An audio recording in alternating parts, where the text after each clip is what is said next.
बिस्मिल्लाहिर्रहमानिर्रहीम। अस्सलाम वालेकुम नाज़रीन इकराम, आप देख रहे हैं मेरा YouTube channel international political system. नाज़रीन इकराम, आज हम एक बड़ा ही इंपॉर्टेंट और बड़ा ही तहलका केस फैसला जो है क्रिमिनल लॉ से मुतल्लिका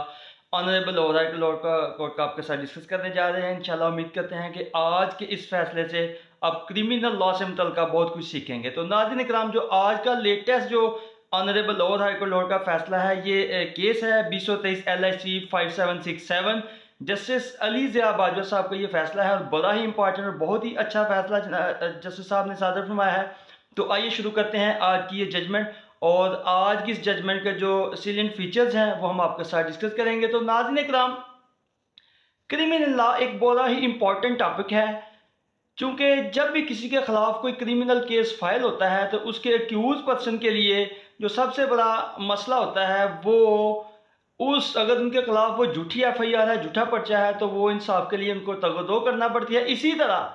अगर कोई FIR का क्रिमिनल केस का कोई कंप्लेनेंट है, कोई मुद्दई मुस्तगीस है, तो वो अगर राइट पे है तो उसके लिए बहुत बड़ा मसला होता है अपने केस को साबित करना, और फिर जो है जो अक्यूज पर्सन है उनको जो है वो सजा दिलवाना, उसके लिए भी बहुत बड़ा मसला होता है। तो क्रिमिनल लॉ पर इंपॉर्टेंट का अमल है, क्योंकि कोई भी मुआशरा जो है वो जजा सजा के बगैर नहीं चल सकता। जजा सजा किसी भी मुआशरे के लिए बहुत ज़रूरी है, और अगर किसी मुआशरे के अंदर जज़ा सज़ा का निज़ाम जो है वो अगर ख़त्म हो जाता है तो उसके बाद जो मुआशरे जो हैं वो जंगल की शक्ल इख्तियार कर जाते हैं, और वहाँ पे जिसकी लाठी उसकी बैंस का जो असूल है वो कार फरमा होता है। इसलिए कानून और इंसाफ किसी भी मुआशरे के लिए लाज़िम मलज़ूम है और बहुत ही ज़रूरी है, और कानून के बगैर कोई मुआशरा नहीं चल सकता। इसलिए जो लोग जुर्म करते हैं, जो मुजरम हैं, उनको अगर अदालतें सजाएं देंगी तो तब ही जो है वो अमन व अमान भी पैदा होगा और मसले मसाइल भी कम से कम होंगे, लोगों को इंसाफ मिलेगा और मुआशरा जो है वो बड़ी स्पीड के साथ जो है वो तरक्की करेगा। इसलिए इस्लाम भी इस बारे में बड़ा जोर देता है, एम्फसाइज करता है कि जो मुजरम्स हैं उनको सजा मिलनी चाहिए। जबकि दीगर जो इस्लाम इस बारे में मजीद ये भी कहता है कि किसी इनोसेंट को सजा भी नहीं मिलनी चाहिए। इसलिए क्रिमिनल लॉ जो है ये बड़ा इंपॉर्टेंट टॉपिक है लॉ का। तो क्रिमिनल लॉ से मुतालिक आज का जो फैसला है हम इसके ऊपर तफसीली गुफ्तगू करेंगे। ये बड़ा ही मज़ेदार केस है जो ऑनरेबल लोअर हाई कोर्ट के पास है। जस्टिस अली ज़िया बाजवा साहब ने ये केस सुना और उसके बाद उन्होंने इसमें जो है वो कई एक सीलियंट फीचर जो है वो लॉ जो है वो ले डाउन किया, अच्छे जो असूल हैं वो इसके अंदर उन्होंने वजह कर दिए हैं। लिहाजा आज के बाद क्रिमिनल केस से मुतल्लिका कोई भी रिपोर्ट 173, ये बेसिकली चलान से मुतल्लिका केस है कि 173 रिपोर्ट में 173 से मुतल्लिका पहले भी आपको अपने साहब का जो गुफ्तगू है उसके अंदर बता चुका हूं कि 173 क्या है। 173 CRPC के तहत जो है पुलिस ने रिपोर्ट जो है किसी भी मुकदमे की वो अदालत में पेश करना होती है। कोई भी केस जब फाइल जो है वो पुलिस रजिस्टर करती है, FIR होती है, उसके बाद जो है उसकी एक report challan under section 173 of CRPC जो है उन्होंने कोर्ट में जमा करवानी होती है। इसका तरीकाकार और प्रोसीजर क्या है ये सारा इसके अंदर जो है वो वजह किया गया है, और यहाँ पे पुलिस को भी खुली छुट्टी नहीं दी गई। पुलिस के लिए भी रूल्स हैं जिनको उन्होंने फॉलो करना होता है। ये रूल जो है ये पुलिस रूल्स 1934 हैं। इन रूल्स के मुताबिक पुलिस ने रिपोर्ट 173 CRPC जो है वो तैयार करना होती है, और उसके बाद जो है ये एक प्रोसीजर के तहत, कानून के तहत जो है इन्होंने ये जो है वो कोर्ट में जो है वो पेश करनी होती है। ये कोर्ट किस में पेश की जानी होती है इसका भी जो है वो कानून ने जो है वो ज़ाब्ता वज़ा किया हुआ है हर ऑफेंस से मुतल्लिका जो है कि कौन सा सेशन ट्रायल है, कौन सा मजिस्ट्रेट ट्रायल है। लेकिन ये जो रिपोर्ट 173 है ये तो मजिस्ट्रेट की कोर्ट में भी जमा होना होती है, और उसके बाद ये फैसला होना होता है कि क्या ये अगर सेशन ट्रायल है तो फिर वो मजिस्ट्रेट की अदालत जो है इसको फॉरवर्ड टू द सेशन जज साहब जो है वो कर देती है। अब रिपोर्ट 173 जो है वो किस तरह तैयार करना होती है, जो पुलिस रूल जो है इसके लिए बहुत इंपॉर्टेंट है, जिनको इन्वेस्टिगेशन ऑफिसर बेसिकली जो तफ्तीश है किसी भी मुकदमा की वो इन्वेस्टिगेशन ऑफिसर यानी पुलिस ने करना होती है। तो पुलिस जो है अगर कानून के मुताबिक वो तफ्तीश नहीं करती तो फिर ज़ाहिर है उनके ऊपर भी बात है, और अदालतें इसलिए बैठी हैं कि अगर कोई पुलिस अफसर जो है वो इस तरह का काम इन्वेस्टिगेशन में करता है कि वो इन्वेस्टिगेशन दुरुस्त नहीं करता या उसमें किसी के राइट को मुतासर करता है, तो फिर जो अदालतें जो है फिर पुलिस ऑफिसर जो है उनके खिलाफ ही जो है वो आईनी हद से बढ़ती हैं। तो यहाँ पे जो पुलिस रूल 24/7 है वो बड़ा ही इंपॉर्टेंट है। पुलिस रूल 1934 का इसका इस जजमेंट के अंदर जिक्र किया गया है, जो कि डील करता है कैंसिलेशन ऑफ क्रिमिनल केस से, यानी कि जब रिपोर्ट 173 तफ्तीशी अफसर ने, इन्वेस्टिगेशन ऑफिसर ने तैयार करनी होती है तो ये रिपोर्ट 173 के तहत जब जो है वो तैयार होती है, 173 का रिपोर्ट तैयार करके जो है वो बजरिया जो प्रोसिक्यूशन या लॉ अफसर जो है वो मजिस्ट्रेट की अदालत में पेश की जाती है। तो अगर ये रिपोर्ट कैंसिलेशन की रिपोर्ट है, मीनिंग देयर बाय कि अगर ये रिपोर्ट जो है मुकदमा खारिज करने की रिपोर्ट है, तो उसका तरीकाकार जो है वो रूल्स 24/7 जो है पुलिस रूल्स 1934 जो है वो उसके अंदर बयान किया गया है। इस रूल का भी इस जजमेंट के अंदर जो है वो जिक्र किया गया है कि अगर पुलिस समझती है कि ये मुकदमा जो है ये गलत जो है वो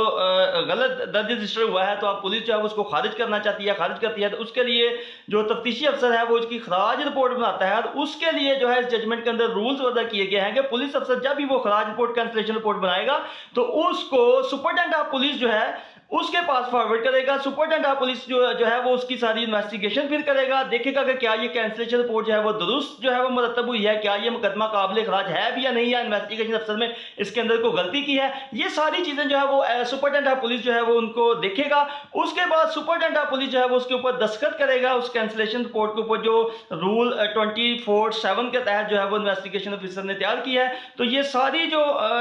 करने के बाद जो है वो सुपरिटेंडेंट ऑफ पुलिस, जिसको एसपी कहते हैं, एसपी पुलिस जो है सुपरिटेंडेंट पुलिस जो है वो इसके ऊपर अपनी रीजनिंग देगा, इसकी कैंसिलेशन करने की रीजन लाजमी इसके ऊपर देगा। और यही इस जजमेंट के अंदर फैसला हुआ है कि जब भी कोई इन्वेस्टिगेशन ऑफिसर कैंसिलेशन रिपोर्ट तैयार करेगा तो उसके लिए जरूरी है कि वो SP police superintendent of police के पास उसको फॉरवर्ड करेगा। सुपरिटेंडेंट ऑफ पुलिस उस कैंसिलेशन रिपोर्ट के ऊपर अपने दस्तखत जो है वो करेगा और उसके बारे में जो जेन्युइन रीजनिंग है उसकी कैंसिलेशन की वो लाजमी तहरीर करेगा। अगर उसके अंदर सुपरिटेंडेंट ऑफ पुलिस ने रीजन जो है वो नहीं तहरीर की, जैसा कि इस केस में भी हुआ कि जो रिपोर्ट फॉरवर्ड की गई थी मजिस्ट्रेट साहब की अदालत में, उसके ऊपर उसकी सुपरिटेंडेंट पुलिस ने कोई रीजनिंग तहरीर नहीं की थी, इसलिए जो है ये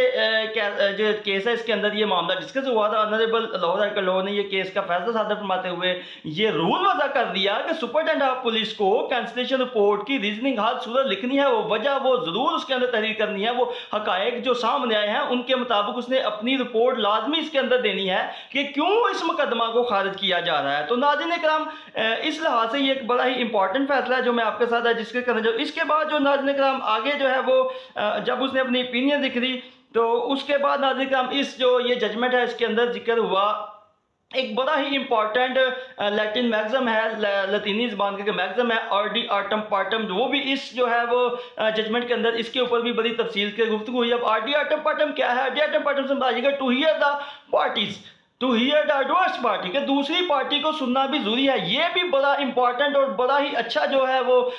बात इस जजमेंट के अंदर जो है वो डिस्कस हुई है। ऑनरेबल लाहौर लॉ ने जो इस केस का फैसला सादा डिस्कस किया है कि दोनों फरीकैन को सुनना बहुत जरूरी है। और ये जो मैगज़म है ऑर्डी आर्टम पार्टम, here the other side, here the other side, दूसरी पार्टी को सुनना, ये बड़ा ही इंपॉर्टेंट है और बड़ा ही इंपॉर्टेंट नवीयत का ये एक टॉपिक है, क्योंकि जब दूसरी पार्टी को सुना ही नहीं जाएगा तो उस वक्त तक हकायक किसी भी तो सूरत हाल से वजह नहीं हो सकते, हकायक सामने नहीं आ सकते। इसलिए ये प्रिंसिपल ऑफ नेचुरल जस्टिस है ऑर्डी आर्टम पार्टम के, दोनों फरीकैन को सुने बगैर किसी भी केस का फैसला नहीं किया जा सकता। अब नाज़रीन रिपोर्ट 173 जो है वो सुपरिटेंडेंट ऑफ पुलिस जी की जो दस्तखत है उसके बाद जो है वो लॉ अफसर के पास जाएगी। लॉ अफसर जो है अब इस जजमेंट के अंदर ये भी जो है वो कानून वजह हो गया कि लॉ अफसर के पास जब ये रिपोर्ट जाएगी तो लॉ अफसर उसको चेक करेगा, उसको देखेगा, उसके जो सारे हकायक हैं उनको मद्देनजर रखते हुए अगर जो है सुपरिटेंडेंट ऑफ पुलिस ने उसके ऊपर अपने दस्तखत नहीं किए और उसने अपनी रीजनिंग नहीं दी, जैसा कि इस केस के अंदर भी नहीं दी गई थी, तो वो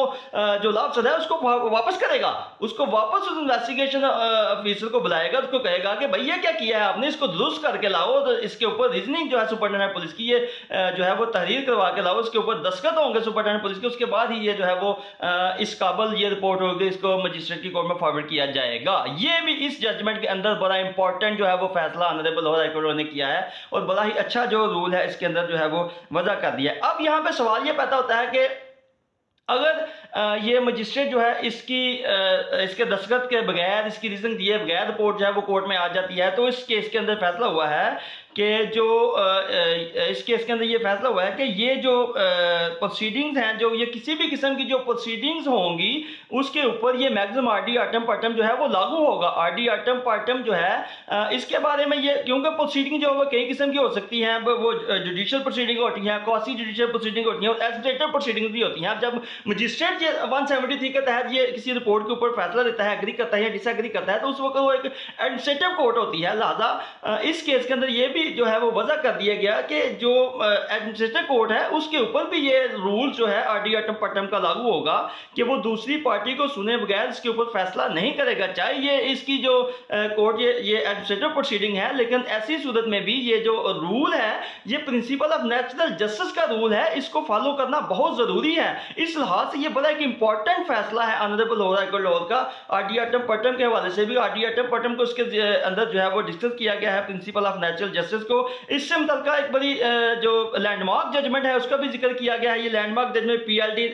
1959 SC45 है, यानी कि 1959 SC45 है, ये एक लैंडमार्क जजमेंट है। इसके अलावा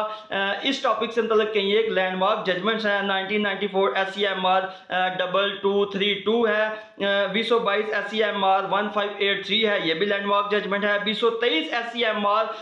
1189 ये भी एक लैंडमार्क जजमेंट है। इसी तरह 2023 SCMR 1319 इस के मुतल्लिका जो है वो लैंडमार्क जजमेंट है कि प्रिंसिपल ऑफ नेचुरल जस्टिस जो है उसको किसी सूरत भी पसे पड़ता नहीं डाला जा सकता। प्रिंसिपल ऑफ नेचुरल जस्टिस को हर किस्म की कोर्ट ने जो है, चाहे वो एडमिनिस्ट्रेटिव जो इख्तियार इस्तेमाल कर रही है, जुडिशियल इख्तियार इस्तेमाल कर रही है, कौन सी जुडिशियल इख्तियार इस्तेमाल कर रही है, प्रिंसिपल ऑफ नेचुरल जस्टिस को किसी सूरत भी जो है वो बिहाइंड नहीं किया जा सकता। वो हर वक्त उसको पूरे कर लाना जरूरी है।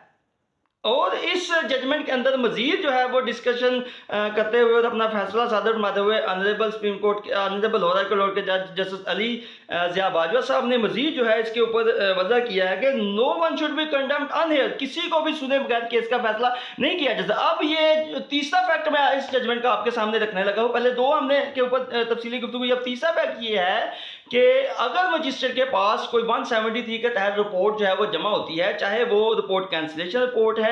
या उसमें मुल्ज़मान जो है उनको गुनाहगार किया गया है या बेगुनाह किया गया है या नहीं किया गया, 173 के तहत जो भी रिपोर्ट जमा होगी। अब तीसरा जो थर्ड रूल इसके अंदर जो है वो बड़ा इंपॉर्टेंट जो है वो डिस्कस हुआ है, वो ये है कि मजिस्ट्रेट के पास जब ये रिपोर्ट जमा हो गई है तो मजिस्ट्रेट ऐसे ही उसके साथ एग्री नहीं करेगा, बल्कि वो देखेगा कि क्या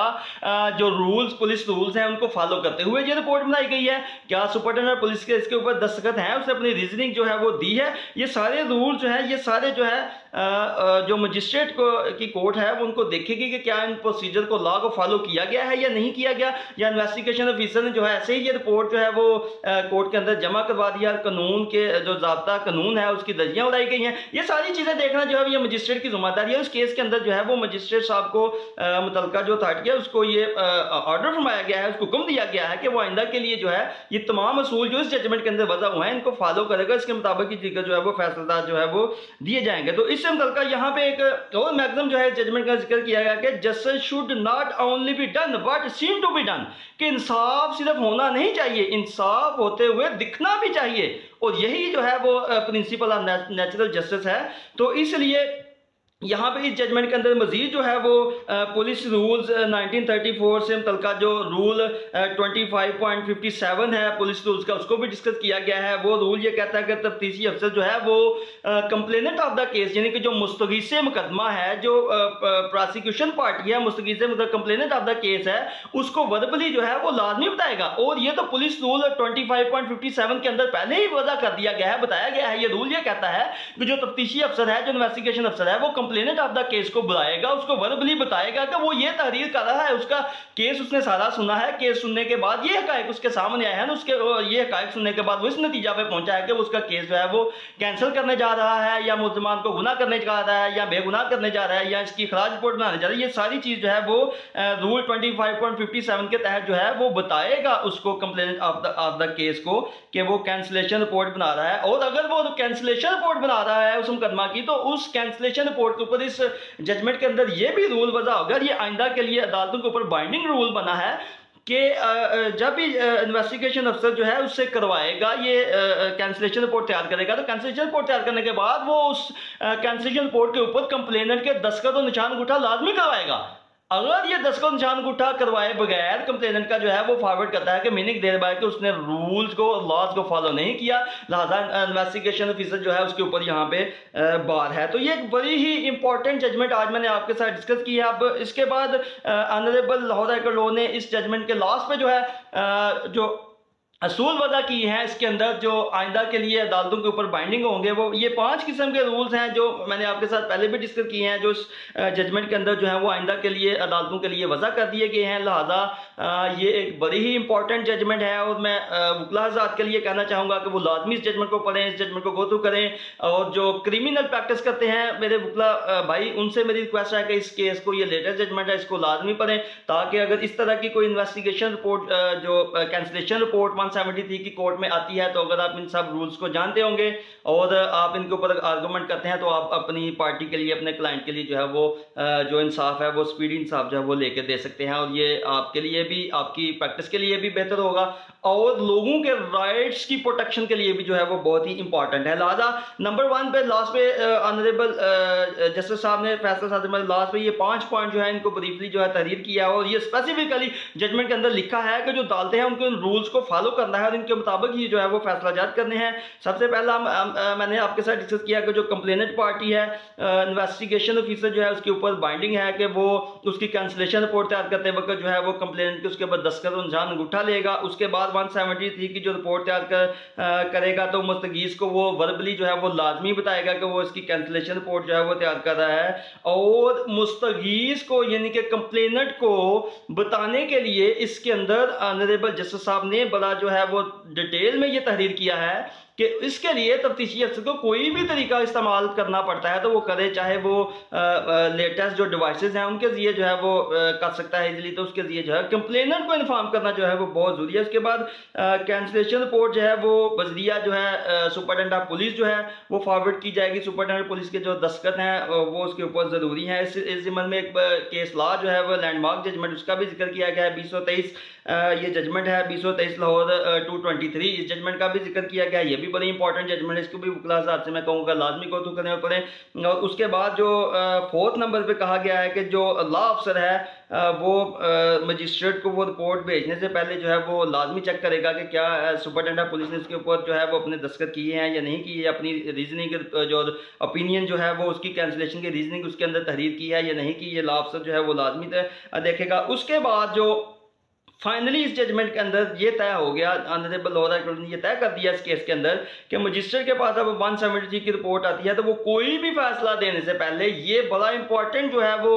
इसके अंदर जो है वो फैसला सादित हुआ है, ये बड़ा इंपॉर्टेंट इस पूरी जजमेंट का जो क्रक्स है वो इस नंबर 5 के अंदर है कि आर्टिकल पटम के रूल्स को जो है वो किसी सूरत भी पसे पता नहीं डाला जा सकता। आर्टिकल पटम के रूल को मद्देनजर रखते हुए अदालत जो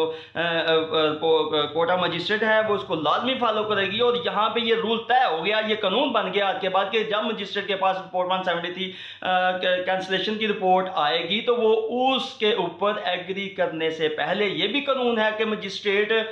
के पास ये इख्तियार है कि वो किसी भी रिपोर्ट के साथ 173 एग्री करें या डिसएग्री करें। अब मजिस्ट्रेट के ऊपर ये बाइंडिंग हो गया कि वो किसी रिपोर्ट 173 के साथ या कैंसिलेशन रिपोर्ट के साथ अगर एग्री करना चाहता है तो उससे पहले जो है वो तमाम फरीकन जो कंसर्न फरीकन है इस मुकदमा के उनको लाजमी सुनेगा। मीनिंग दे रहा है कि कंप्लेंट पार्टी को जो है वो नोटिस करेगा, उसका मौक़िफ़ सुनने के बाद और तमाम कंसर्न जो इस मुकदमा के लोग हैं उनका मौक़िफ़ सुनने के बाद जो है उसके साथ एग्री और डिसएग्री करेगा। लिहाजा ये एक बड़ा ही इंपॉर्टेंट केसला मैंने आज आपके साथ डिस्कस किया है जिसके अंदर मुख्तलिफ रूल्स जो हैं वो अब वज़ा कर दिए गए हैं, कवानीन वज़ा कर दिए गए हैं जो आइंदा के लिए जो है ये लोअर कोर्ट के ऊपर जो है वो बाइंडिंग है। इन जो 5 किस्म के ये जो रूल जो हैं इसके अंदर डिस्कस हुए हैं, इनके ऊपर अब जो कोटा मजिस्ट्रेट है या इन्वेस्टिगेशन एजेंसीज हैं उनको फॉलो करना पड़ेगा और इसके तहत ही ये जो है वो तमाम प्रोसीजर जो है वो अब चल सकता है। तो लिहाजा नाज़रीन इकराम, ये लेटेस्ट बड़ा ही इंपॉर्टेंट फैसला आज आपके साथ डिस्कस किया। अगर आप मजीद ऑनरेबल हो रहा पाकिस्तान के लेटेस्ट फैसला जाता अगर आप उनसे हाउ नो जानना चाहते हैं, उनको जानना चाहते हैं तो हमारे इस channel international political system IPS के साथ जुड़े रहिएगा। इंशाल्लाह ये हम सब के लिए फ़ायदेमंद होगा।